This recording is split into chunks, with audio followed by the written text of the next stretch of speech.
Netcasts you love. From people you trust. This is Twit. This is Triangulation, episode 361, recorded Friday, August 24th, 2018. Bill Atkinson, Part 1. Triangulation is brought to you by Rocket Mortgage from Quicken Loans. Introducing Rate Shield Approval. If you're in the market to buy a home, Rate Shield Approval locks up your rate for up to 90 days while you shop. It's a real game changer. Learn more and get started at rocketmortgage.com/triangulation. It's time for Triangulation, the show where we get together with some of the most interesting people in technology. And really, frankly, I'm going to be honest here. It's all for my benefit. These are people I just want to talk to. And there's a guy everybody in Silicon Valley idolizes, loves, respects, a name that when you say it, people just go, yes, indeed, we're not worthy. And we're talking about this guy. This is our interview that we did some time ago with Bill Atkinson, the legend who created the Apple Lisa Quick Draw Mac Paint HyperCard. That was Apple. Then went on to General Magic, created the Magic Link. This is printed on PhotoCard, which is his amazing, which I still use all the time. This is how all our Twit Christmas cards are printed through PhotoCard. Great way to make a beautiful memory of your photography. And so much more. He's into some new things, and I thought we would take this time to catch up. Hi, Bill. It's great to see you again. Hi, great. You, you did the best interviews with me. Well, anybody that's interviewed me, your interviews that you did 2.5 years ago are the ones that I cherish and I send people to. I said, thank you. You want to learn about me? Listen to these. You. Well, good. Maybe we'll have some more to add to that list. Since we saw you, a course of tragedy in your life. When we last got together, your wife Sue of many years was pretty ill, and she's passed away since then. Yeah. I think that's got to be the biggest change in your life since we saw each other. Well, life moves on. Yeah. She died a little over 2 years ago. So you were married 28 years? Yeah. It's a long time. And she was I met her I was working on HyperCard, and she was the technical lead of the quality assurance team, and she brought me bugs and I fixed them, and she brought me so many bugs I married her. That's so romantic. And then when I left Apple after 12 years, when I left to form General Magic with Mark and Andy, she came with me there, and she worked on Telescript, the remote programming language. Yeah. And then when I retired from General Magic in the end of 95, she ran Bill Atkinson Photography, my nature photography business.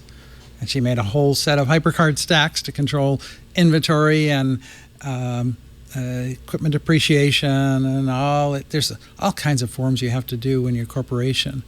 And she did all of that.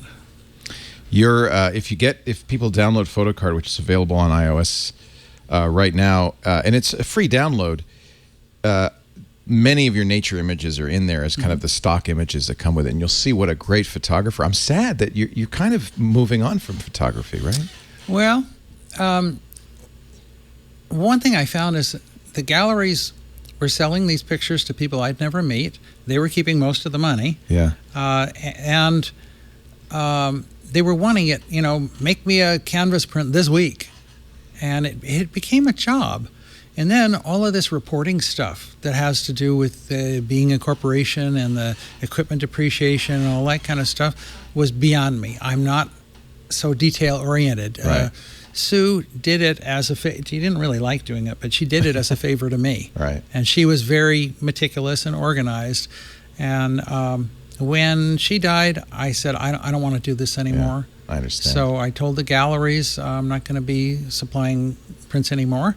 I still make some canvas prints. Would you bring me the one that he very friends. generously has brought us? I am happy to say I have a couple of Atkinsons.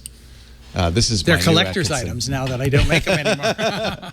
These are. This is something you were doing towards the end, and we talked about this last time you were in. You were doing thin sections of minerals of stones.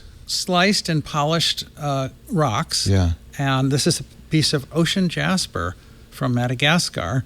And to me, it looks like some kind of a star nursery, a nebula or something. It does. And what I try not to do is interpret it for other people. I let them see their own images in it.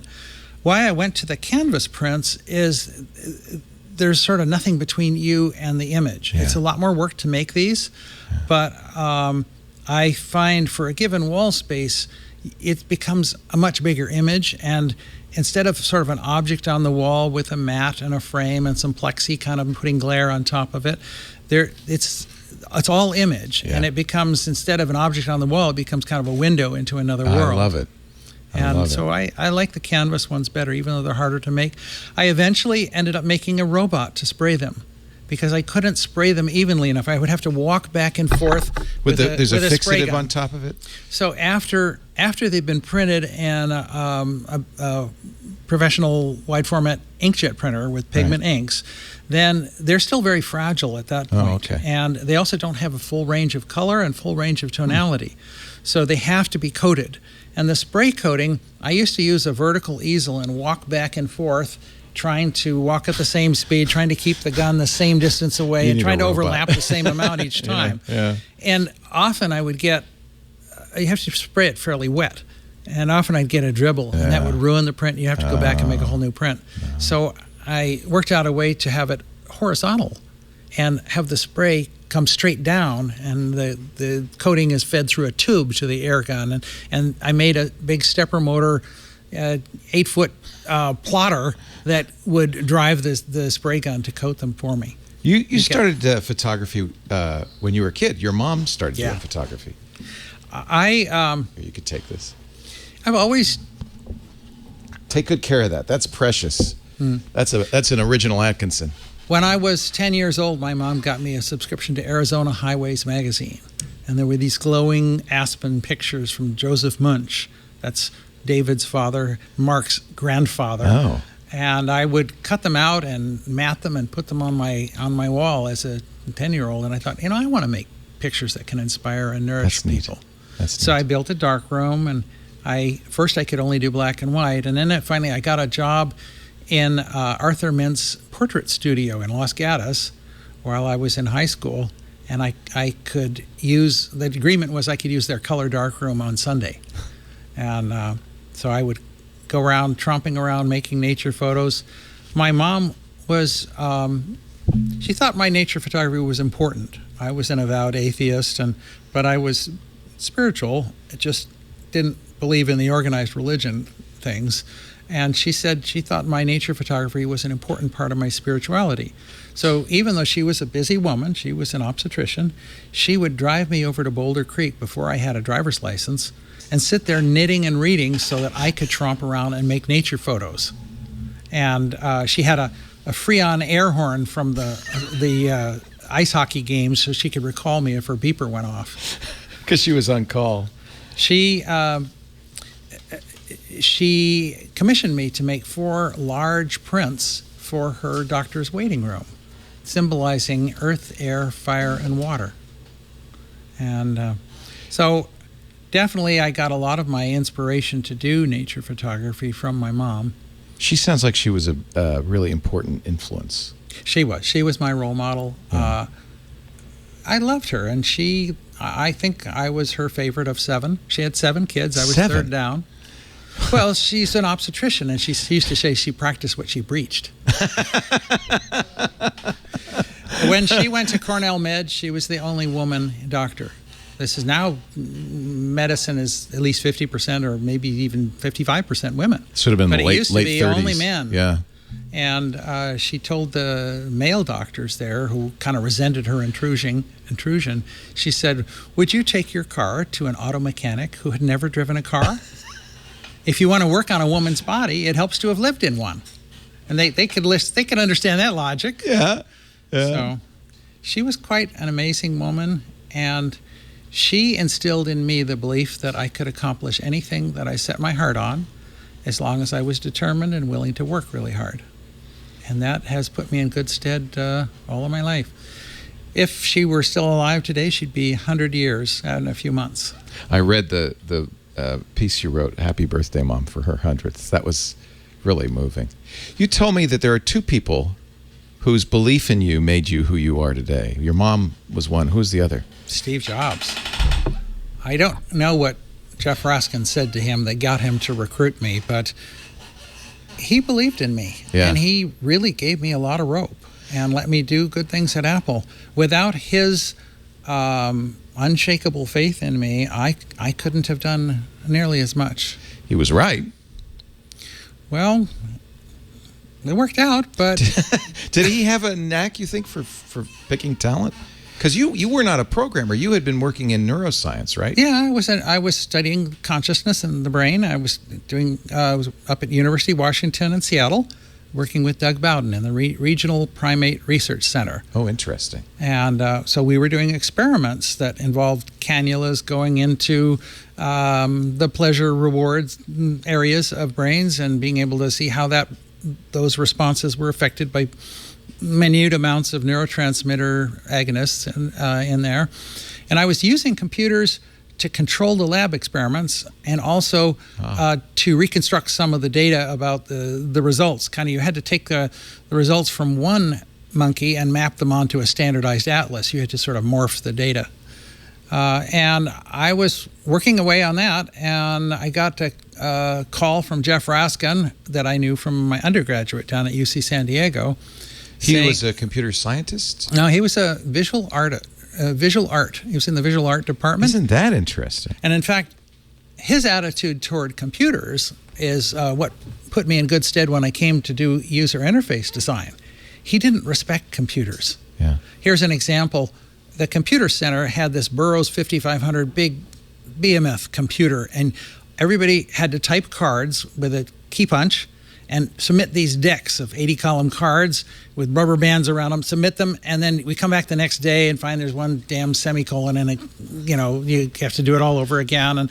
And Jeff took his budget that he was supposed to spend on computer time and bought a mini computer and some bean bags and some video display terminals and set up BASIC such that you could interactively type in a little program and try it, which is a much better environment for learning programming than submitting a deck. I mean, you could write a little program and try it now. Right. And the computer science department did not like him at all because he didn't. They were counting on. How dare he? They were counting on his budget. Right.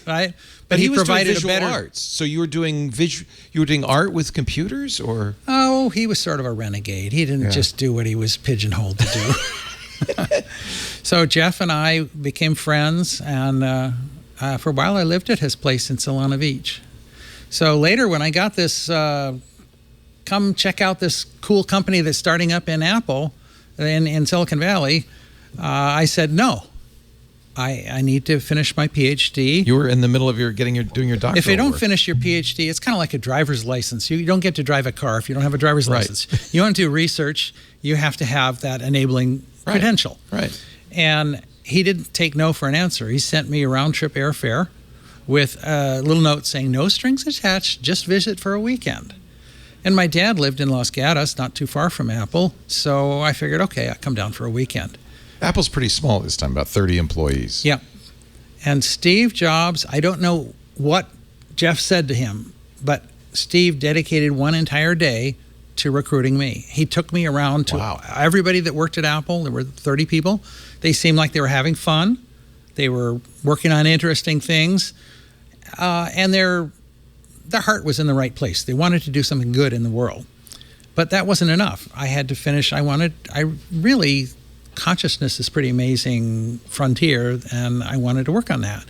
But toward the end of the day, Steve took me aside, and he said, when you read about some hot new technology, that really was created 2 years prior. There's a lag between the time when something's created and the time when it's available to the public. And if you want to affect the world, you have to get ahead of that lag. And come to Apple, where we're inventing the future. You can help to invent the future and affect millions of people's lives. And then, just as I was leaving, he gave me this visual. He said, think how fun it is to surf on the front edge of a wave. and how not fun to dog paddle on the tail end of the same wave. And I kind of stuck in my craw, and He was a good salesman, man. I tell you.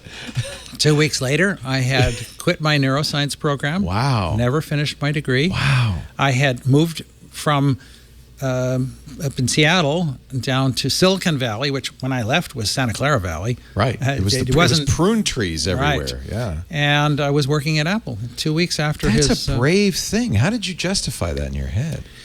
Well, I mean, you've thrown away years of work. Yeah, my dad was really upset because he had co-sponsored 10 years of college education that was getting thrown away. He was livid, but did you say, well, I could go back to this next year, or? No. No.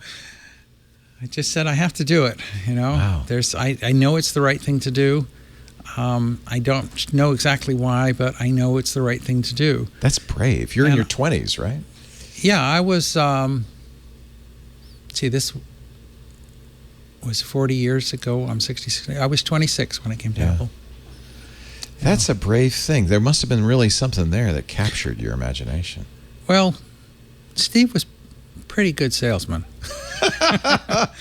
and it worked out. Because once I was there, Steve and I became good friends. We did a lot of things together. We'd go to long walks at Castle Rock State Park, and we'd have lots of wide-ranging discussions about not just computers and stuff, but about life. And he was kind of a deep philosopher, right? I mean, he had been to India. He was really aware of the different levels of consciousness and things like that. Oh, yes? Yeah, he was.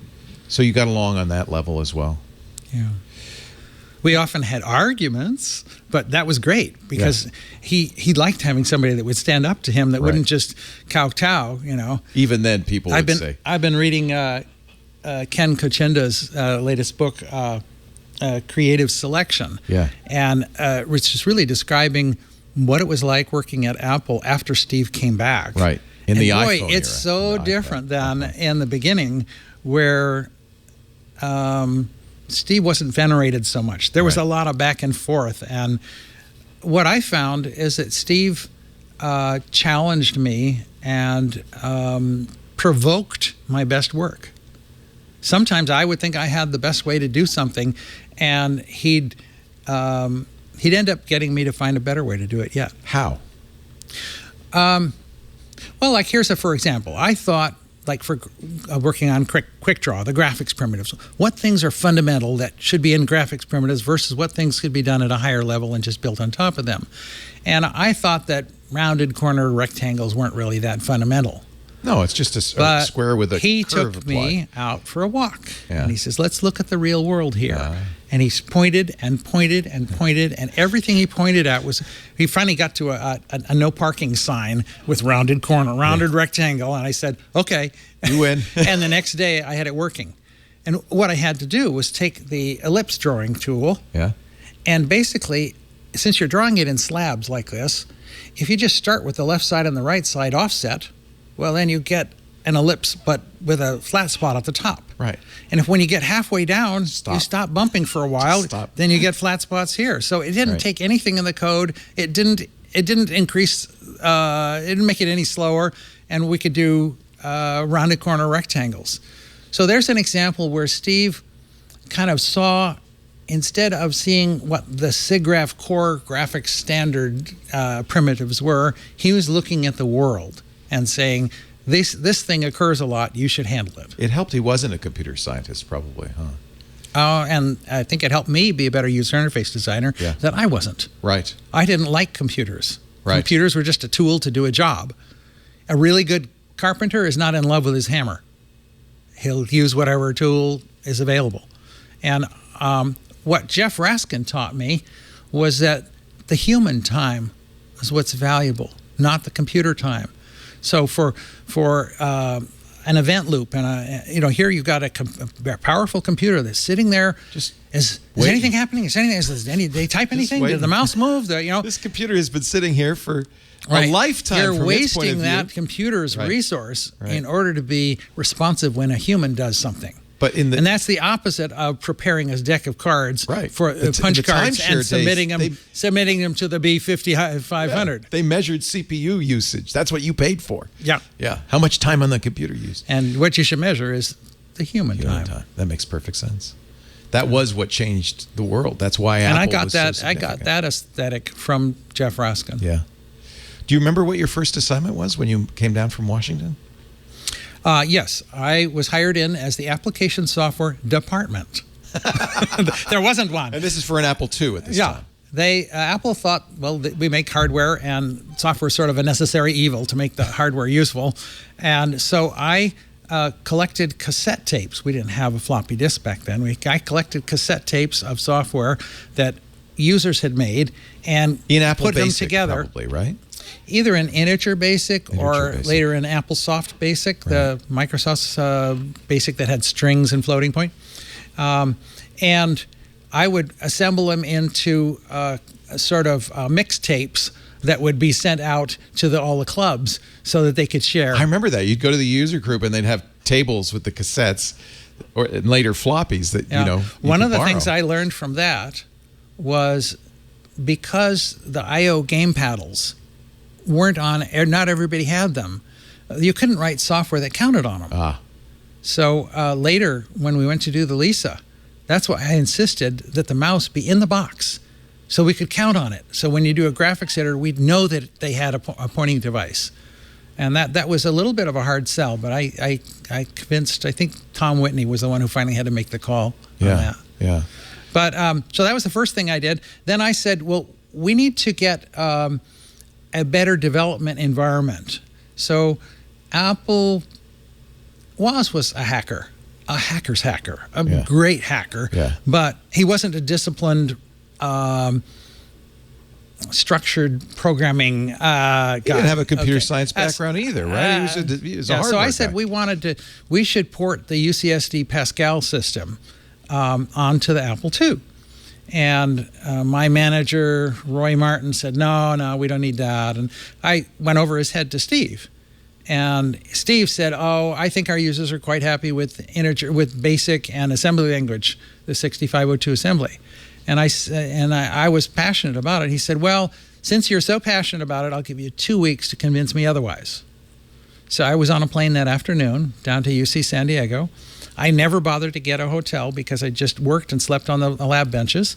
At one point, and UCSD had done most of the hard work. They had made a 6502 interpreter. It was a P system, right? Yeah.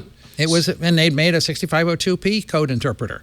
So the port was relatively easy. What I really had to do is plug in graphics, which was a little bit tough because Apple II's graphics were a little bit screwed up. There were WAS graphics. High-res graphics had 7 pixels in a row or in a byte, and then the high bit in that byte shifts these all over a half. Oh, great. And then the next scan line was somewhere else completely in memory. This is WAS saving chips, getting one fewer chip on the board, basically. Well, he was very clever, but sometimes cleverness costs. And the other thing I had to do was plug in the disk routines. Now, the UCSD Pascal system was big enough that it wasn't going to fit well on our 13-sector floppy disks. These are 5 1/4-inch disks.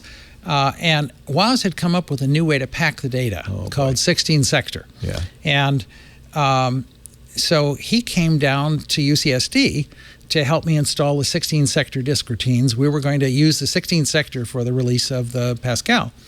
And I watched him typing. And he would type not in assembly and then assemble it. He would type in hex, object code, and then disassemble to check himself. But he was writing machine language. Yeah. So he would type. And I asked him, what was the pause? He says, forward branch 7 instructions. And he had to compute how many instructions there were and how many bytes each would take so he'd know what the offset was. So instead of going back and patching the offset, he would just type it right the first time. And then he would disassemble it. Well, one of my jobs then was to take his disassemble and comment it and try to put English language comments. What is he doing? And I did, and he was amazed. He said, I can't believe you understood my 16-sector disk packing, my nibble coding. He says, did I get it right? Wow. So that was the first actual source code listing of the 16-sector disk routines that had comments in it. And it was reverse assembled. Yeah. Yeah. So that was after doing the Lisa project. Steve said he wanted me to work on the UCSD Pascal project. After doing that, why did you think Pascal was important compared to Integer Basic? So it had local variables and modules in such a way that you could build in a cumulative fashion. It has scoping, so lexical the scoping. The AppleSoft Basic, the variable names, they're all global. Not only are they all global, but they're only significant in the first two characters. So if you make... so you only have 26 by 26 possibilities, period. Well, because you could do 0 through 9, it had sort of, 36 by 36 possibilities. And we actually made charts of A through 9, and by A through 9, you check off the variables you'd use. I've used that one. But if someone else wanted to call one of those routines, they had to make sure none of their code stepped on your variables. Right. So we needed... Pretty primitive. Yes, we needed an environment that allowed you to build libraries in a cumulative fashion, where not everybody had to have the complete source code, for example, to QuickDraw, in order to make calls onto QuickDraw. So that's why I wanted the Pascal system. We ended up using that to bootstrap the Lisa. And that's the next project I worked on. Steve asked me to work on that. And so I had plugged the graphics into there. I did into Pascal system. I said, okay, well, I'll do the graphics for the Lisa. And at first, Lisa was going to be a bit slice processor, custom designed just for Apple. There would be no other computers anywhere in the world that used this custom bit slice. And somewhere along the line, Rich Page, the hardware guru on the Lisa, convinced us, well, Motorola got good silicon the first turn on the 68,000. And he says, we should be using this. And there was a big fight over that. And we got to use it. And it was a beautiful processor with a big address space and clean addressing. And didn't have any of that segmented stuff. And that allowed me to write the QuickDraw graphics primitives in highly optimized 68,000 assembly language with unrolled loops and everything. Yeah. I remember my motto of the time is measure before you optimize. Don't, figure out where optimize is the performance going. In the important spot, not just in general. Right. Yeah. See where it's too slow. Right. Where it's actually painfully too slow to the end user. Right. And figure out where's it spending its time. No need to optimize the event loop because... Yeah. So I did QuickDraw, and QuickDraw enabled the graphical user interface. Without it, it wouldn't have been practical. Our computers before then, you would put a byte in a memory location, and it would show up on the screen through a character generator ROM.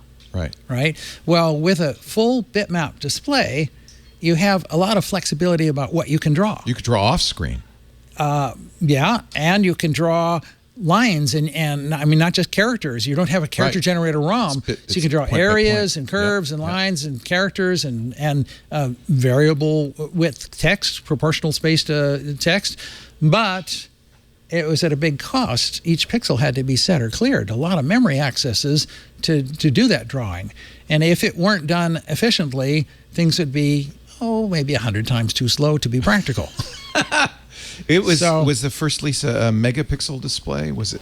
No, it was 720 pixels across by 360, and they weren't even square pixels. They were taller. They're 2/3 taller. They were 2/3 as wide as they were tall. That's challenging. Yes, and that became a problem when they went to do what they called the Mac XL, which was a Lisa rebranded. Right. They had to go to a new way of. I think they had to go to square pixels on that. How much of QuickDraw lives in the modern Mac? Is there the very modern Mac? Probably very little. Yeah. The Next Step stuff had beautiful PostScript-based graphics. A lot of what was in QuickDraw was because of the display being 1 bit. And in one long word, there were 32 adjacent pixels. So you had to take this character and split it up into pieces of a word. You couldn't... A lot of bit shifting going on. And masking and dropping. Whereas in the later displays, a pixel was a byte or was 4 bytes. If it was a color, it might be a 4 byte. So I don't think much of QuickDraw is still in the current shipping mix. The beauty of QuickDraw is that you had so little memory, you had so many pixels, and you had a lot to do. In fact, the Macintosh ROM was an amazing creation, really. Macintosh ROM had, in order to do the overlapped windows and the clipping for them, kind of the window manager had to be a little bit in bed with the graphics in order to know how to clip. Right? And that's what part to show, what part not to show. Yeah, when you draw into a window that's behind another one, how do you not trash the one that's in front? Right. And actually, there's a funny story there that we had gone to see a demo at Xerox PARC of their older machine, the Alto. Yeah. This is that famous demo. And we thought that I thought I had seen drawing into the behind window. So I knew it was possible to rapidly draw into a window that was partially obscured. They did it at PARC. Yeah. And so I figured there must be a way, and I invented a way called Regions that did it very efficiently. And later, somebody from PARC said, "How did you do that?" And I said, "Didn't you guys do it?" "Oh, no. When we draw into the hack one, we would draw a clip to a rectangle, and then we have to redraw all of the other windows one at a time in front of it." Oh, my gosh. And there was a lot of flicker. How did you avoid that? So anyway, I had to write the window manager for the Lisa and the event manager and the menu manager. So I came up with the pull-down menus. You invented the pull-down menu? Yeah. There was a time before then? Well, we were still developing. We didn't know. We didn't. Yeah. Before that, we used to have a row of keys across the bottom that were soft keys. Yeah. And they correspond to keys on the keyboard. Yeah.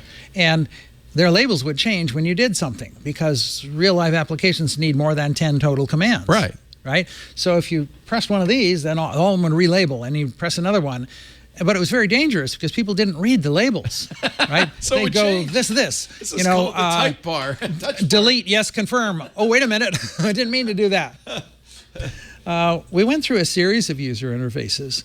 One of the big changes was going to a white background.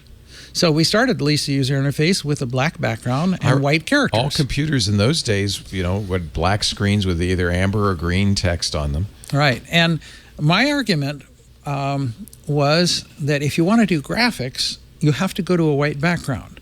And the reason is you're going to print on white paper. You're never going to print on black paper. Right. And if you're doing text, then it's okay if the text goes inverse between what you see on the screen and what you print. You print black characters on the paper, but you see them white on the screen. But you can't do that with a photo. You don't want it to go negative. No. And the Lisa hardware guys, they were not too happy with this because it was going to draw more power. It's going to require a faster refresh. Yeah. It's going to require a faster phosphor that was going to require more expensive RAM to support the video RAM. They did not want this. And it was going to flicker in front of you, right? And Steve Jobs had to make the call, but I was the lone voice saying you've got to go white background, and he listened to my logic that if you want to do graphics right, you have to do a white background. You were right, of course. He made that call. Yeah. So the Lisa user interface evolved.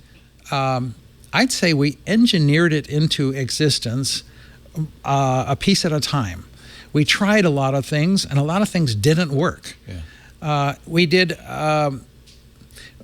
We made a half-silvered mirror, a dark room adjacent to a light room with a half-silvered mirror, and a video camera on the keyboard and the mouse, and another one on the screen with the person's face reflected in it.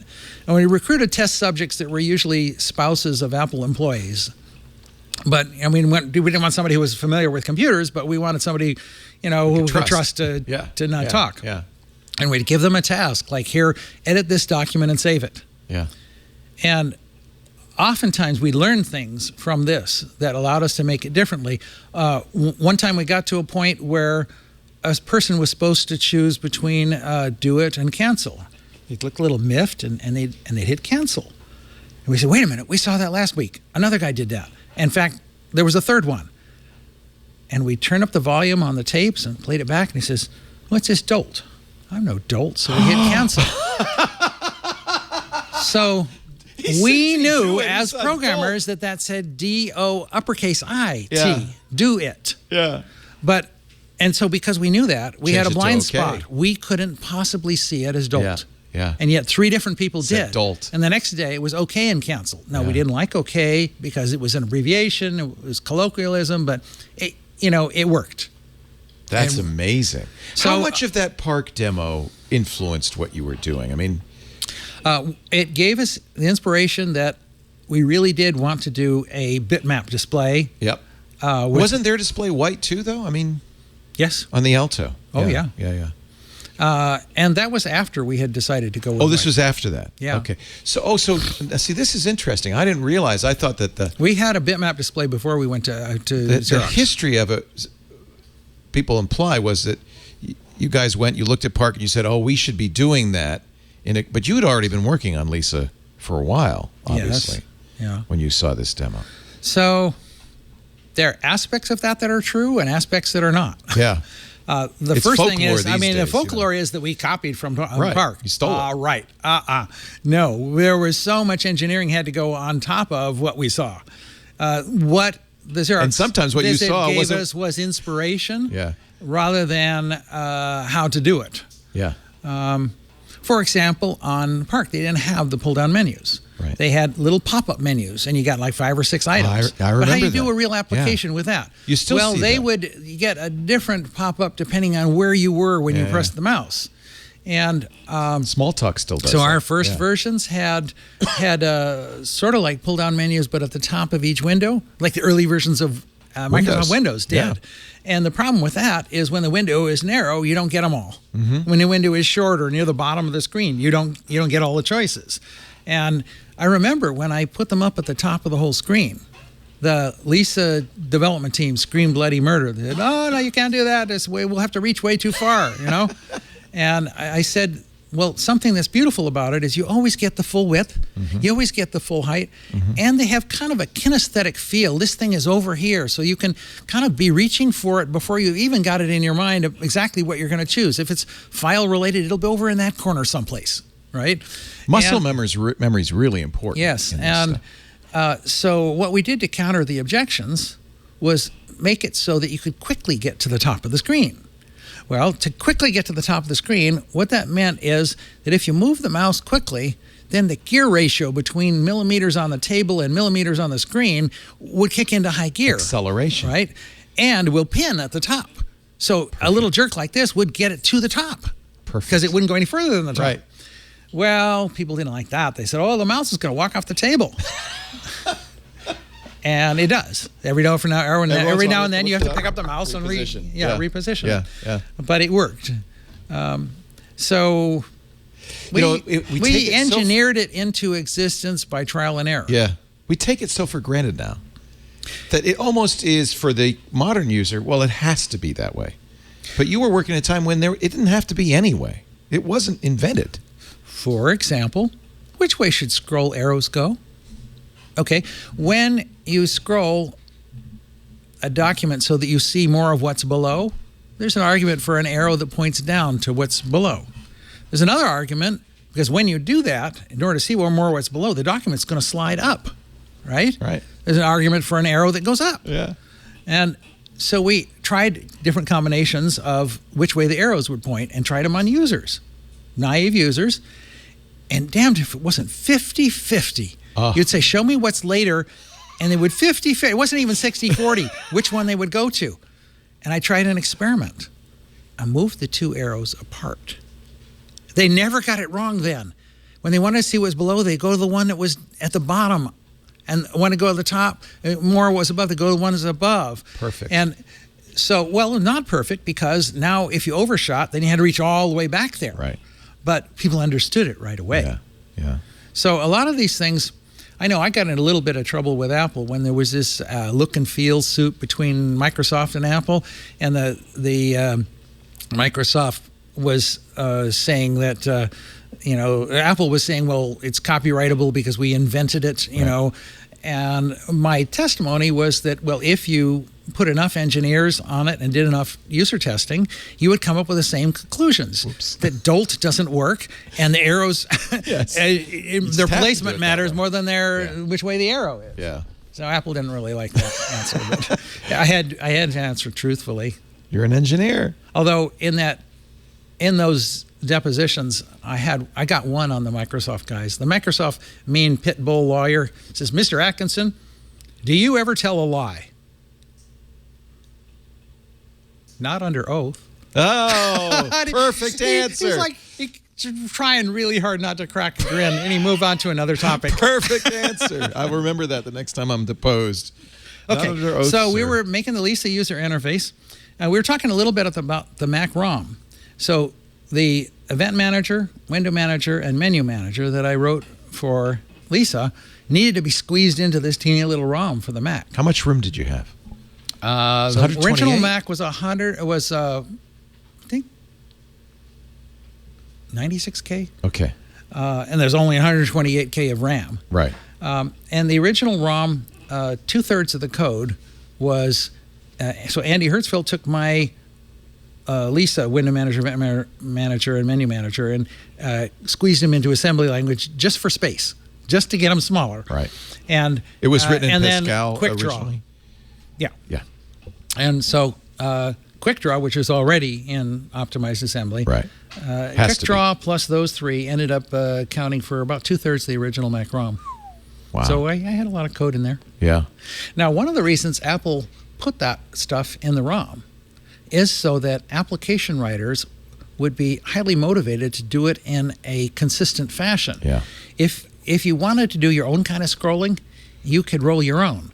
But who if would? there's this in the ROM, you could built just in. call it, then it's cheaper for them. It was brilliant. So user Yeah. interface, rather than by fascisti commands must use, we just made it easier Right. for them to do it in a standardized way. There were user interface guidelines, though, and I always thought they were really kind of brilliant. They were well thought out. Things like the concept of monotony, of doing it one way and not Between different apps. Yeah. Larry Tesler was really the king of that on the Lisa. He said it's important that all of that, there were apps that ship with the Lisa.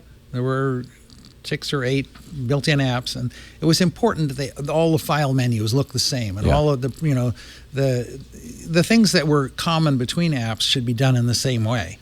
And Larry was really good at kind of writing herd on the app developers and getting them all to kind of do it the same way. And there shouldn't be more than one way to do the same thing. That there was a way to do something, to save a file or open a file, that just was the one way. I mean, that's one of the things that Windows, I think, got wrong, is they made it. It's kind of it's like Perl, where there's more than one way to do things. They made it so easy to do. Well, you want to make it so that it's possible to do it differently, but there's enough inertia that you only do it differently if you're doing it significantly better. Right. And then other people should adopt your better way. Right. That way you kind of ratchet it up. I'm going to take a little break. I apologize because we have so much that we want to talk about, and I didn't want to take you down memory lane too far.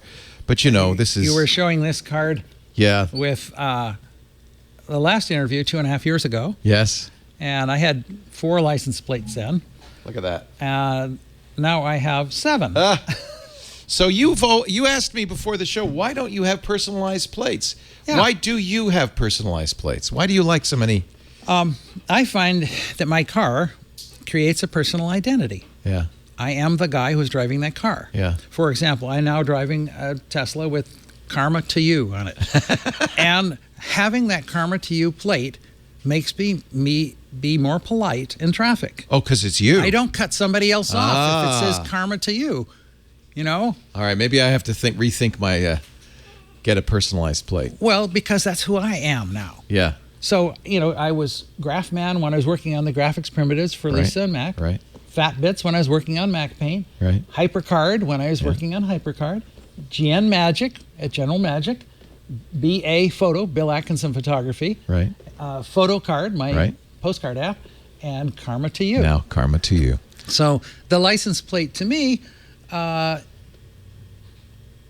is a little bit of my identity. Who am I? Right. I'm the guy that drives Karma to You now. Right.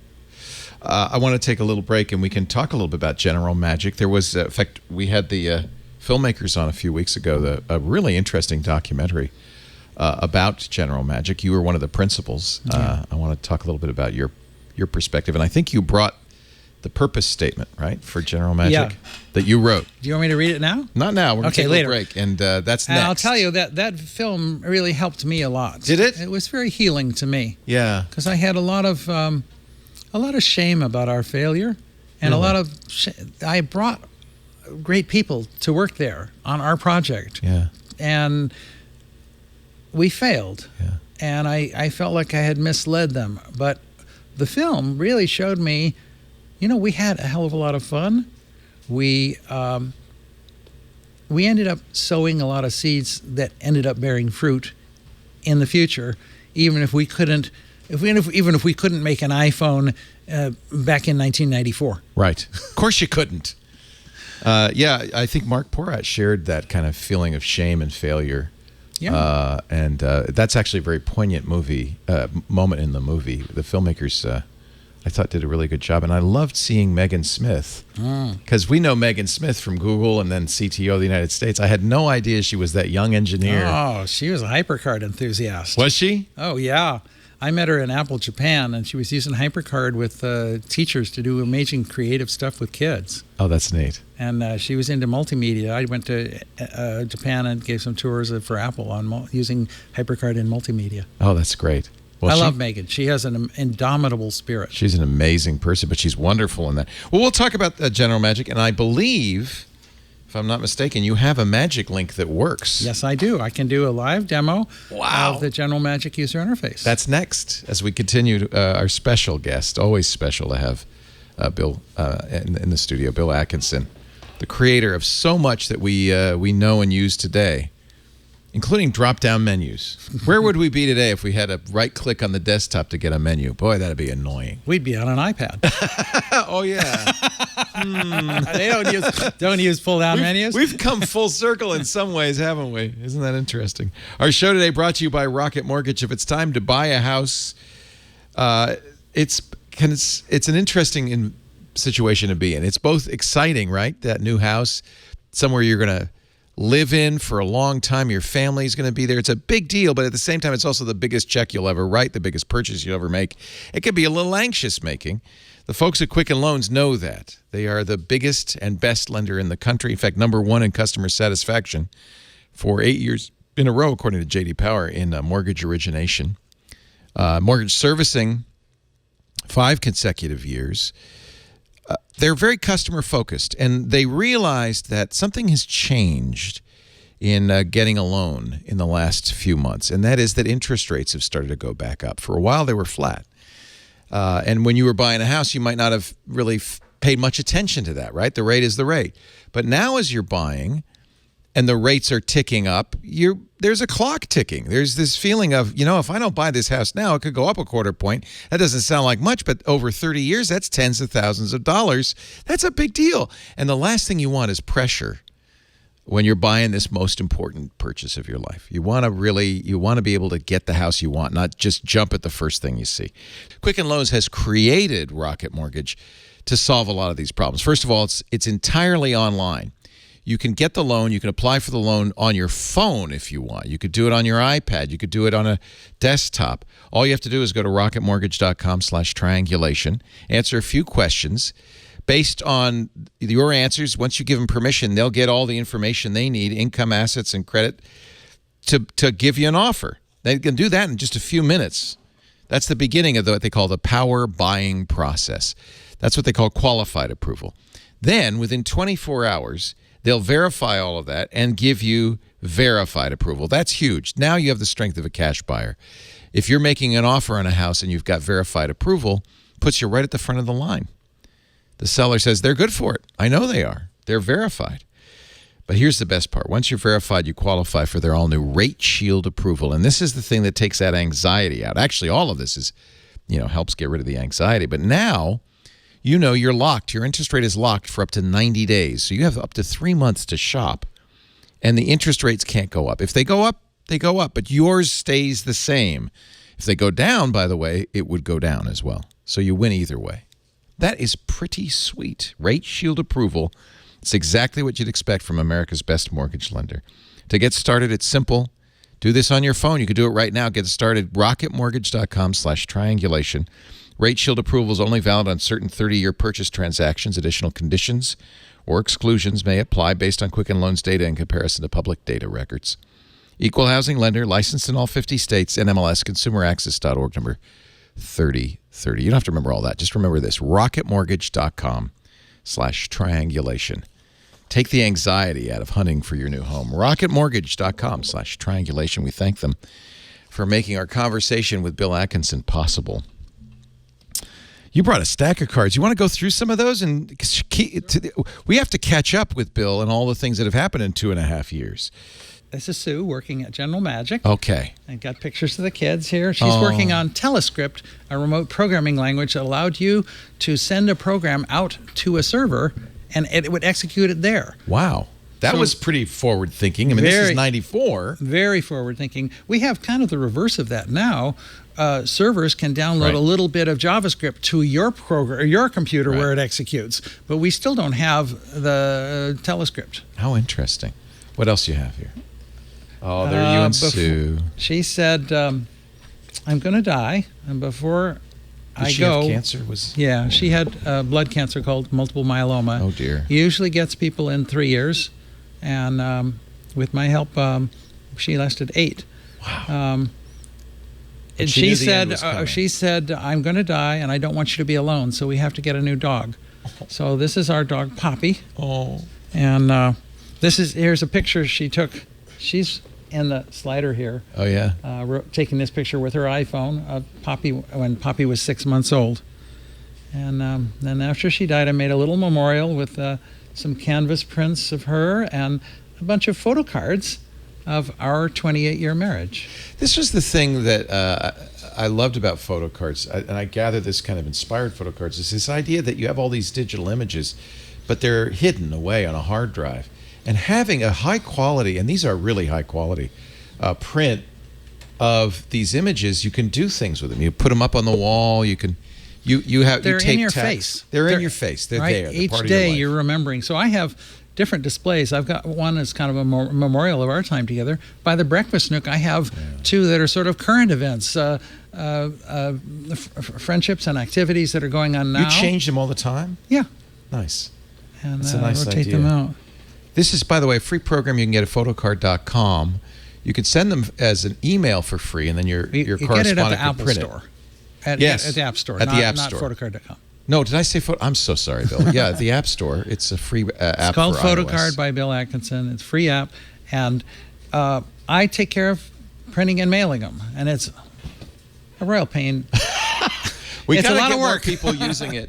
I have to use it more. I have to remember to use it because I love these cards, and I send whenever I have an image I really want to save. I send it to myself or send it to Lisa.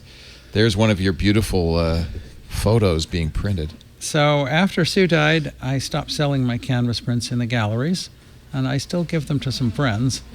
And I did some work after Sue died. I was in a lot of hurt. Yeah. And I did some research, and I found a psycho-spiritual healing that worked for me. I made some.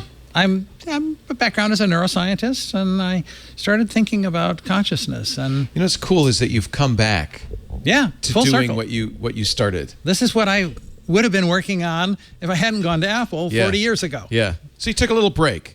And so I made some molecule models. I'm a kinesthetic learner. I don't think I understand something until I can hold it and move it around and play with it. You actually have some of these models.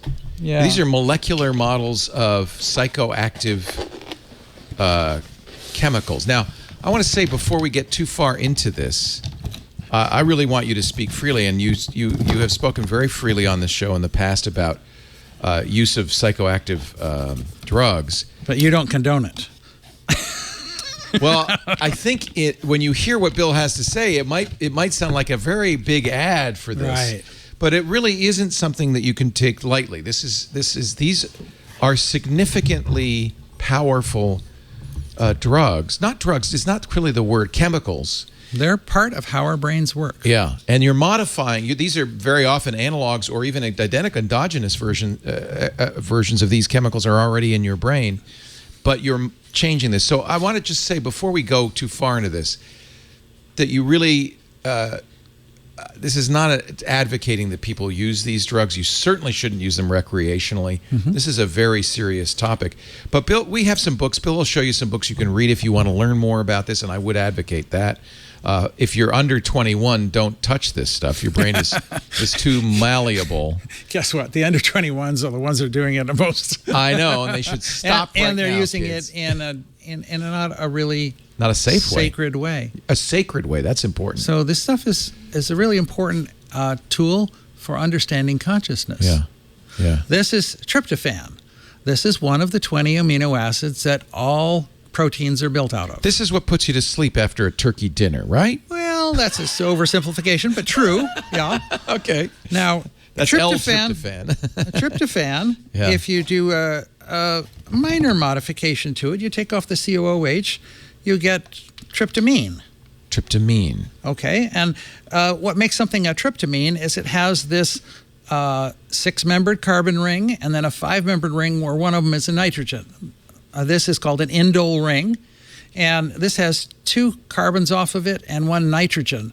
So carbon is black and hydrogens are white and the nitrogens are blue. Well, this is tryptamine. There's an enzyme in every organism that converts back and forth between tryptophan and tryptamine. So these are chemicals endogenously already in your Yeah. brain. Every organism. We only have 20 amino acids we build all proteins out of. This is one of the 20. So every living creature has these. Yes. Interesting. From amoebas to bears. Wow. And the enzyme to convert these is present in all of these different. Now, if you take this guy and you add one little hydroxy over here, the only difference is we've added oxygen and a hydrogen. That's serotonin. Serotonin is the neurotransmitter that's most affected in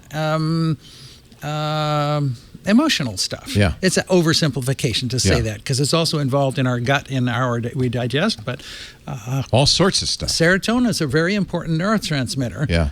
And it's only a couple of steps away from the tryptophan. Well, that makes sense. That's how we make it in the body, right? There's. Now, if you take this tryptamine, and instead of adding an OH over here to make Yeah. serotonin, what if you take these 2 hydrogens and replace them with methyls? Okay. Methyl is CH3. Okay. You get something called dimethyltryptamine. DMT Oh, boy. is a very strong psychedelic that is very fast acting and kind of overwhelming. Yeah. If you take it orally, nothing happens.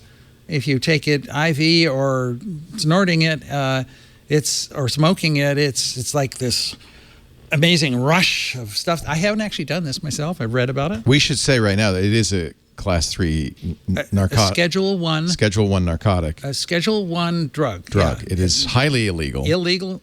And is not available in any way legally. Maybe in research. I think there is more research now on the use Yeah. of these psychoactive. And in fact, in chemicals. 1990 to 1994, Rick Strassman, a psychiatrist at University of New Mexico, did studies on this. Yeah. If you inject this IV into volunteers, they reach a peak in 4 minutes and back to baseline Who in would 15. volunteer for this? Well, 60 volunteers. Really? And Some what is the strange experience? things happened.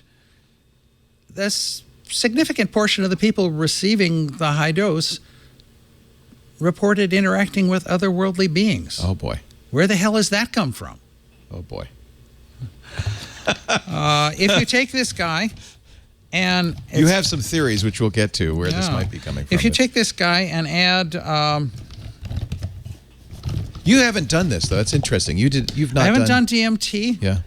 or Nor have I.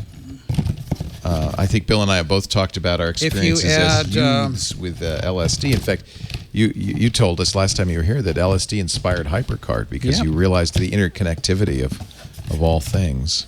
well, if you add one methoxy here, Yeah. you get 5-methoxy DMT, which this one is thought of as the spirit molecule. There's a great book called DMT, the Spirit Molecule, that Rick Strassman wrote. And the best way to digest this actually is to go to Netflix and watch a 2-hour video form of it. Okay. Again, we're not advocating that anybody do this on their own. But if you're curious about what this thing does. But it's interesting. There actually is a lot of... There's a next step to understand after this, which we'll get to. But I'm looking at structure-function relationships. Why do these affect the brain in a certain way? Why does do a very you build these small... models? How does that help you do that? Well, if you look at the printed diagram of this, these don't look very similar. Yeah. But if you look at it You like can see this, the you structural see, similarity. this is exactly the same as this, with that. except this got a phosphoryl group on it here, Right. and this is psilocybin. This Isn't is a that very interesting? gentle high. This is the mushroom high. This Right. is the active ingredient mushroom. Actually, it gets digested. That gets it through the gut, and it becomes psilocin, which is only 1 OH different. Now, I've never heard of psilocin. What is that? Well, it's what psilocybin turns into. turns into. That phosphoryl group there gets replaced by an oxygen hydrogen. And this is the active ingredient that actually gets you high on mushrooms. Interesting. And this is a very different experience than DMT. Right. And They're so similar, and in some ways they trigger the same kinds of cascade of neurotransmitters, right? I mean, right. Now, if you here's the one that I ended up using for psychospiritual. This one I did take. This is called Ibogaine. It's got the same thing as the 5-methoxy DMT. Actually, if you break this bond here and flex these around a little bit, you can see the similarity. Yeah. up to this point, it is 5-methoxy DMT. Right. But these 7 other carbons kind of bend it around and anchor it, and we're not sure exactly why, but maybe they sort of present that side of the molecule. Or maybe in the receptor, this part kind of jams it in and gets it stuck in there. This guy, Ibogaine, can be used to interrupt a heavy addiction, like an opiate addiction. This can reset the neurotransmitters. And in a much smaller dose, and usually used with the whole Boga root bark, can be used for psychospiritual healing. Now, that's what I want to talk about, because you went to Costa Rica after Sue's passing. Tell me why you wanted to do that.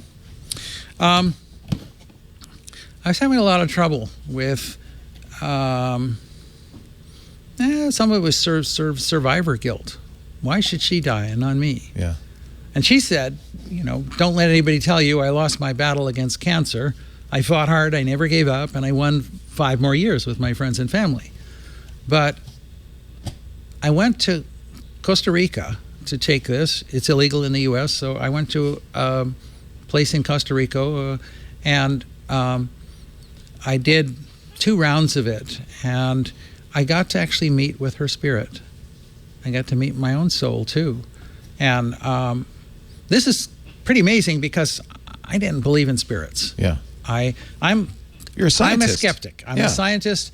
To me, faith, which is about believing without evidence, to me that seems pretty foolish. You I said want you were an evidence. atheist as a kid. Are you still an atheist? I don't believe in God, a supernatural God that watches my thoughts and everything, but I think spirits are real. There's something else going on in addition to what I think we consciousness perceive. is much more complex than we think of it. Yeah.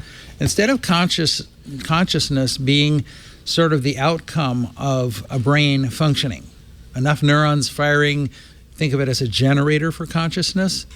The brain is definitely involved in consciousness, but I think consciousness, there's something much bigger going on, and the brain is giving us either tuning into consciousness or able to access consciousness.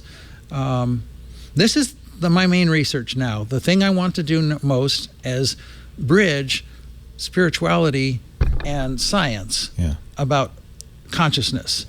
I want to know what's true. I don't want to believe something because it's convenient to believe it or I want to believe it. That doesn't make anything true. I want to know, what is the truth about consciousness? How does it work? And I'm firmly convinced it's much more rich and complicated than just generators. Brains generate consciousness. Did you think this before you went to Costa Rica? No, I didn't. You were just in such pain that you went somewhere just to... Well, I wanted to deal... Well, one of the things that I asked Sue's spirit, I was worried that she was mad at me for letting her die. No. She's happy for the time we had together. And she wants me to go on and live the rest of my life. And just not forget about her. But that's where the biggest healing came, is kind of being given support and permission from her to move on. And I feel her around me. I can feel her spirit with me. And you don't think this is a hallucination, or this is some sort of drug-induced... One can't prove that. I don't think it is. If I had to bet money. So I can't, like, so why am I so interested in consciousness? I want to know what's real, and I want to be able to prove what's real. Right. The quality of interaction was way beyond anything I've seen in a hallucination or a dream. I actually felt more real than reality, which is a sort of strange way to put it. But I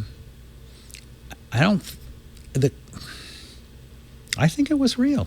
This was a guided experience, too. You went somewhere I went with people who had a lot of knowledge about doing this. Is this a traditional ritual? I had two shamans. It was in a fire circle, and they talked about the Bhutan tradition in Africa. So this is an African tradition? Yes. The use of this root? From Gabon, Africa. Okay. And they gave us this medicine. And the first night I couldn't reach the spirit world. There was a healing process, waves of imagery washing through me. And then the second day was physical activity, ziplines, and a spiritual shower where we got bathed in African herbs and left our old clothes behind and put on new clothes, and we're told not to look back. And this is something that's been observed with other hallucinogenics, which is that the set and the setting very much influences the experience. That you need to come to it with a spiritual point of view. This is not something I would ever take by myself. And the Boga is something I don't expect I'll ever take again in my life. Yeah. It was a one-time healing that I needed, and I don't think I'll need to do it again. How did you find these people? I did a lot of research, and I talked to a lot of people and found out who was good at this. So you knew that there was something that you had wanted to find. You were looking for somebody who could do this. Yes, and I researched it, and there are a number of Iboga healers, and I learned about the difference between Iboga and Ibogaine. Why Iboga? It's very different than, say, LSD. Yeah. Was the experience different than your... Totally different. Yeah. Totally different. LSD, very cognitive, very crisp, and it amplifies all your senses. Yeah. It'll have some ego dissolution, where no difference between you and that rock over there. But this was heart-centered. This is heart medicine. And really, I mean, not physically the heart, but, metaphorically the heart. This medicine was really healing and allowed me to access a spirit world that I've never accessed before with anything, with LSD, with mushrooms. Now, you were a scientist, so you were trying... part of your agenda here was to see if you could demonstrate that there was something more than just imagination. I tried to even set up some traps. I told several friends, I'm going to take this medicine on January 7th, and I'm going to try and come to you in a dream. I want you to write down a message to give me. So they're in the United States, you're in Costa Rica, and you're going to somehow come to them in a dream. Try to come to them in their dream. Yeah. And you write down a message, and when I come back, I'll compare notes with you and see if I got it. Great idea. And I told my daughter, I said, I'm going to try and contact your mom, and if I can, I'm going to ask her to tell me something that she's told you, but she's never told me. And sure enough, when I was able to contact Sue's spirit, she said, I said, tell me something you've told Amanda, but you never told me. She says, you're the bestest daughter ever. And she telepathed it into my head. She didn't even speak it. Her lips didn't move, but she telepathed it into my head in her voice. I could definitely hear her voice. And I felt Well, that's sort of a trick because it's no secret. I've heard her say that before, but she hasn't said it to me because I'm not her daughter. And the other friends, I couldn't get message from. They were asleep or couldn't give me a message, and so I didn't come back with the hard proof that I want. A scientist really wants proof, Right.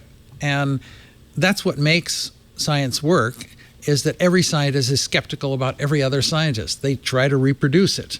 And if it doesn't reproduce, then they want to know, well, what's the difference between what I did and what they did? And narrow it down and figure out what's actually the truth. So you don't believe something because you want to believe it. You believe it because the evidence forces you to believe it. And direct experience is, really an important piece of evidence. Yeah.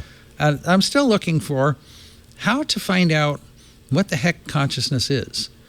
Another avenue I've been exploring is lucid dreaming. So we have an unconscious part of our mind and a conscious part. And we wake up from a dream, and for a little while, the dream is fresh in our mind. But, a few minutes later, after you're really awakened, it's gone. It slips away.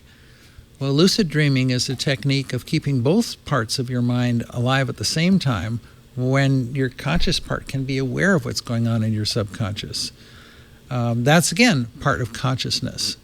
How is that functioning? Where is the subconscious? What does it mean? Why do we have dreams? How do we have dreams? The pineal gland is in the middle of the brain and is situated right above the superior and inferior colliculi, the two main relays for vision and audition. It's possible, but not proven yet, that the pineal gland may be dripping DMT onto the superior and inferior colliculi. A small amount. Well, every mammal studied has endogenously generated DMT in small amounts. Lots of plants have it. So we don't know. A scientific study would be great to run a thin cannula catheter up the spine so that it ends near the pineal gland and has inlets every centimeter going down, and measure the concentration of DMT as someone's having a REM dream. That's an experiment you could do and find out. But what you would be finding out is the how of dreaming. Yeah. But there's another question, which is the why. Why do we dream? Yeah. And I think that it's not just a matter of garbage collecting memory. That's kind of the current thinking. I think that sleep there's studies, too much. There's some processing going on in the brain. Well, one way of thinking about it, like garbage collection or concordance building, to consolidate memory, would be most of our life we see images and we have emotional reaction to them. Saber-Toothed, run. Not Cyberchase, stay. Right. And maybe a different way of consolidating memory would be to start with emotions and say, what images does that call up that are belong with those? But it just seems like there's too much plot or too much narrative in a dream. That doesn't surprise me, though. That's what the human brain is designed to do, is to take disparate facts and turn it into a story.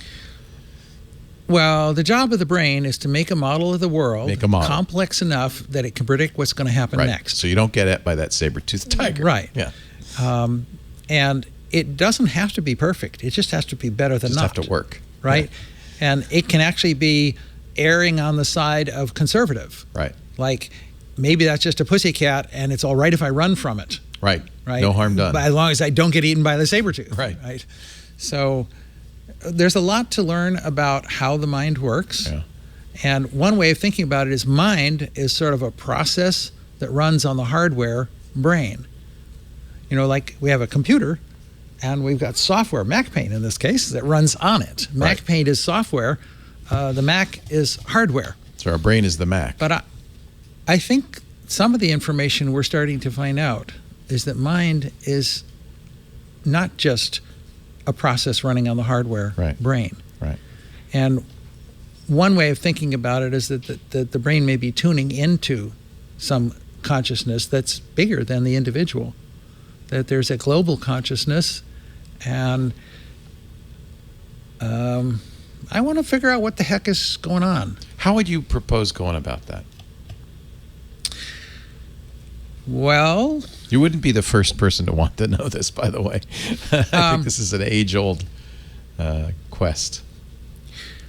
well, one experiment that's about to go on that I'm looking forward to hearing what happens, when DMT is given IV to someone, they don't develop a tolerance. Give them the same amount of DMV an hour later, and DMV, that's Department of Motor Vehicles. One never wants to give anybody DMV. That's a very bad trip. You give DMT again an hour later, it has the same effect. Yeah. So if there's no tolerance, then the experiment would be to put an infusion pump on a person, monitor the DMT level in their blood, and keep them at a certain level for 24 hours. Give them enough time to, if they're going to interact with otherworldly beings, actually be an ambassador or a anthropologist exploring. I come in What if peace. they came back with information we don't have now? Right. So, like in the movie Arrival, Right. the key thing that the heptapods gave humans was a language that allowed them to think differently, such that they could think beyond linear notions of time and experience time in a nonlinear fashion, because their language was nonlinear. So proof that you actually interacted with other consciousness might be coming back with technologies we didn't have before. Could be actually the first contact. Come back with, yes. Yeah. So this experiment is going to happen fairly soon, not in the U.S., but it'll be a brave psychonaut has volunteered. He may not come back at all. This is a lot like the guy who says, I'll go to Mars. You may not be able to get me back. I'll stay. Yeah. Yeah. Well, he may have a broken mind afterwards. Yeah. And Yeah, that's a brave thing to volunteer not for. a wise thing to jump into. No. But other ways. So, supposing I talk to somebody who listened to one of your triangulation broadcasts, and I've listened to it, and I said, and the next question he asked was this, and then the other guy answered that, and my friend who listened to it said, and then he asked this question and answered that question. Yeah, that's what I heard too. That would lead me to believe that I hadn't just made up the stuff about triangulation in my head. There was a common experience. That there was an external reality that we both tuned into. Yes. Okay. What kind of trip reports from people meeting otherworldly beings would lead one to believe that the otherworldly beings weren't just being fabricated in each individual person's mind? Right. So, I don't know. Right at this point, what I'm doing mostly is just reading. Yeah. Show us some of the books, because I think there's some people who might be interested in what you're talking about. Some people who might be horrified by what you're talking about. I think it's good to have an open mind. This is actually a book that just came out from Michael Pollan. Yes. Michael writes about food. Yeah. I wrote The Omnivore's Dilemma and a number of other food books. Great food writer, yeah. And this book he's written about, it's called How to Change Your Mind, What the New Science of Psychedelics teaches us about consciousness, dying, addiction, depression, and transcendence. Is there a science of psychedelics going on right now? There is. In fact, there's a resurgent, a renaissance of research in psychedelics. What happened back in the 60s when Timothy Leary said, everybody tune in, tune out, and drop out, that did a lot of damage toward psychedelic research. Yeah. So research that was been going on just got shut down, cold. For it was seen as a recreational for 25 years. Drug, and Well, it was put in the same class as heroin, which is a nasty drug you don't want to take. You never want to take heroin. Right. And it shut down a lot of research. But now what's happening is a little more is being found about how these psychedelics can help in real situations, like post-traumatic stress, about anxiety of death before cancer. Like when somebody is for sure going to die, you might say, well, what's the harm in letting them try something? But actually, the experience is when people do a deep psychedelic experience, they let go of the fear of dying. And one of the reasons is psychedelics can transcend the ego. And you can actually step outside of your ego to a higher standing point where you see, oh, there's Bill's ego kind of laid out across the horizon like a thin coat of paint, and there's someplace else to stand and observe it. I'm not Bill. I'm and not one Leo. can experience something that I read about, I haven't experienced myself, called God consciousness, where you're bigger than an individual and bigger than the ego, certainly. And you can kind of look at your ego and say, oh, well, that's like a suit of clothing you'd wear for a job or a costume you wear for a party. Yeah. So this book talks about, he actually did 3 different experiences with a therapist in a guided situation, in a very carefully controlled situation. He did LSD and 5-methoxy-DMT and psilocybin. And as he describes his experiences there, and one way he talks about it is that you can write about food by watching somebody eating, but you can't really understand food until you take a few forkfuls. You got to bite. Yeah. So one of the things that has been found recently is instead of psychedelics lighting up a certain area of the brain, actually part of what they're doing is calming down an area of the brain, something called the default mode network. As we get older, we get sort of jump to conclusion things. Yeah. You hear the start of a sentence and you know what they're going to say next. You don't even listen to the rest of it, right? And it's a little bit like having he talks about like having a hill full of snow, and you can toboggan it down it in any direction. But pretty soon there are tracks on it, and if you start in any one direction, you'll just join one of the existing tracks.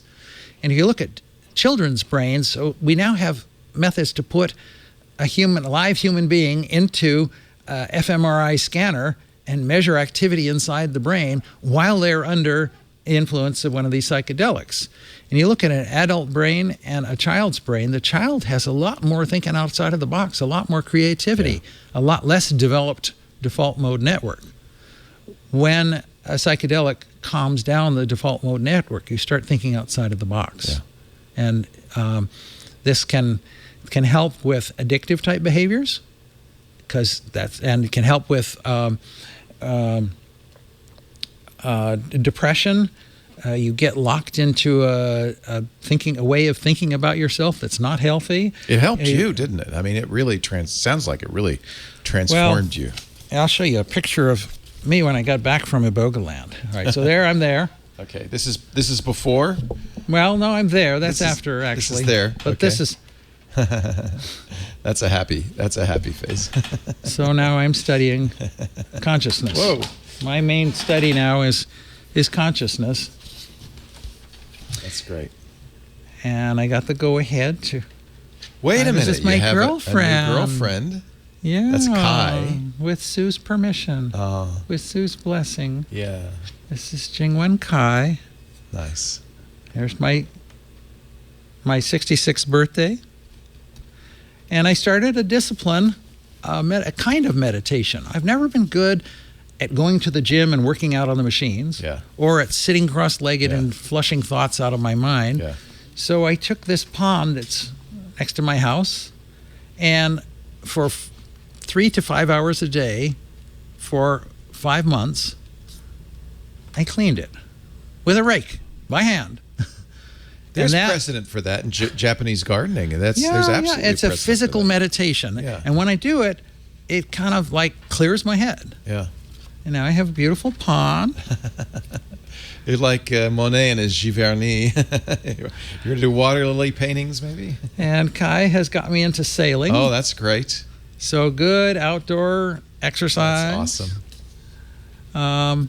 I invented some interlocking wooden building blocks. This you saw, maybe some of you saw at Maker Faire. Bill was there with these building blocks. Here's kids building stuff with the building blocks, and I gave a handout to their parents. Here's how you can make them with just a table saw and a miter saw. You can make them easily. Have you put this on your website, or is there somewhere else people could access that? It's on my Facebook. There's a write-up about that. Okay, yeah.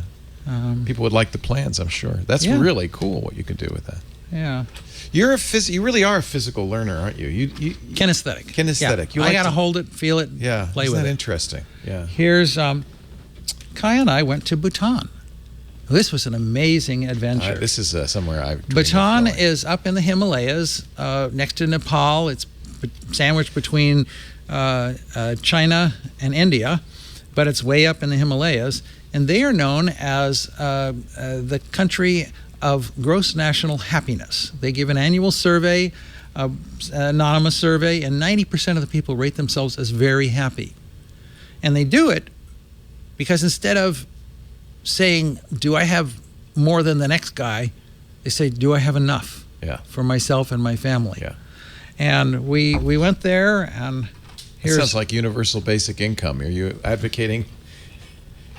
Look at that. Where is that? That's called the Tiger's Nest, and we climbed up to it. Looks like Shangri-La.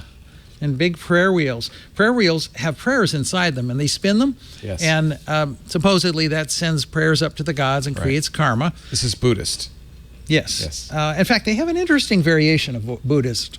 Karma, in many Buddhist things, if you show compassion or generosity to someone else, your next incarnation gets the benefit. It's a point system. Right. And what they do there is different. The benefactor is all sentient beings, and the time frame is now. Like it better. I like that. You don't have to wait for next life. Next life. That's nice. Do they believe in reincarnation, or? Yes, they do. Yeah. But you don't have to believe in reincarnation to be kind to your neighbor, because it pays forward immediately. That's even better. Here's a little. Right. I use photo cards as a little reminder of our trip. And these are the clothes you wore in Bhutan. Yeah. They do a lot of good things there. They have benefited from a series of really good kings. It's a monarchy, and That's an argument for a king. Well, King 4 did something that would be impossible in the U.S. They had a problem of wealth disparity. And so he said, okay, every Bhutanese citizen is going to own land. And if you own more than 25 acres, say which 25 you're keeping, and we're going to surrender the rest. We'll redistribute it. Wow. And with an acre of land, you can feed a family of 6 with just growing potatoes. So everybody has enough. Yeah. That's a good solution. They did a lot of things good, like, in the main city, Thimphu, there's a stand in the middle where a traffic directing officer says, okay, you go next and you go next. They tried replacing that with a red, yellow, green stoplight, and it lasted 3 days. They said, we don't like it. It's too impersonal. Give us back our officer. There are no traffic lights anywhere in the country. They're people. Right. The king, King 5, is beloved. People wear little badges. They number them 1, 2, 3, 4, 5? Well, that's for shorthand. He's the son of King 4. Okay. In fact, King 4 decided that all kings should retire by age 65, and he himself retired at 51, turned over the keys to his son. He decided that we should have a prime minister and a democracy, that we should be able to replace our king if he's not doing a good job. And King 5 walks around the capital city with no bodyguard. Wow. Nobody wants to assassinate him. And in fact, people are graceful enough that they don't even accost him and ask for a selfie. Right. Right. They do a lot of good things there.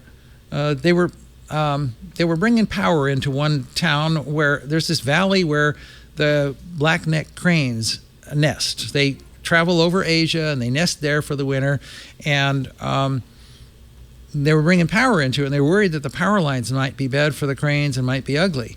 They talked it over, and they decided to trench and bring in the power underground, where in the long run it's cheaper because it doesn't get blown down when the winds. Right. But they do a lot of things by doing it for the right thing. Now, what they do to minimize, health care is free. Hospitals have no way of billing. Medicines are free, doctors are free, treatments are free. But you got a lot of poor people down in India that if they walk up the hill, they could totally swamp the medical system. So they said, well, we want tourism, but we want high value, low impact tourism. So it's easy to get a visa to visit Bhutan, but you have to pay $250 per person per day ahead of time. And that might sound like a lot until you realize it covers all of your lodging, all of your meals, your guide, your driver. I'm there. All of your I'm entrance. on my way. Can I move there? Yeah. Anyway, we need to take a break, but can you stick around and we'll do some more? Because we haven't done half of the things I wanted to talk to you about. Okay. Bill Atkinson. I think, and I have to admit, I was hoping that we would get more than one episode out of this, and I think we will. Bill Atkinson, to find out more, BillAtkinson.com. Make sure you get a copy of PhotoCard on your iPhone or iPad and use it. And next, I guess we'll do the General Magic Leap. We'll do that next episode. Thanks for joining us, everybody. We do Triangulation on Fridays, 3 p.m. Pacific, until whenever. Carson said the only stopping point is the next day at 11 a.m. when the Tech Guy starts. So sometime between 3 p.m. and 11 a.m. the next day will end. If you want to watch us live, go to twit.tv/live. You can watch us. We're producing at 3 p.m. Pacific, 6 p.m. Eastern. That'd be 2200 UTC on Friday evenings. Always something interesting. Always a great conversation. You can also get on-demand versions of every show we do. In fact, you can get the older episodes with Bill if you want to catch up. For before next week, go to twit.tv/TRI. You can just search for Bill Atkinson. You'll find it very quickly. You can also subscribe in your favorite podcatcher, and you'll get it automatically that way. Please do subscribe. That way you won't miss an episode. Thanks for joining us, and I'll see you next week with more Bill Atkinson on Triangulation. Bye-bye.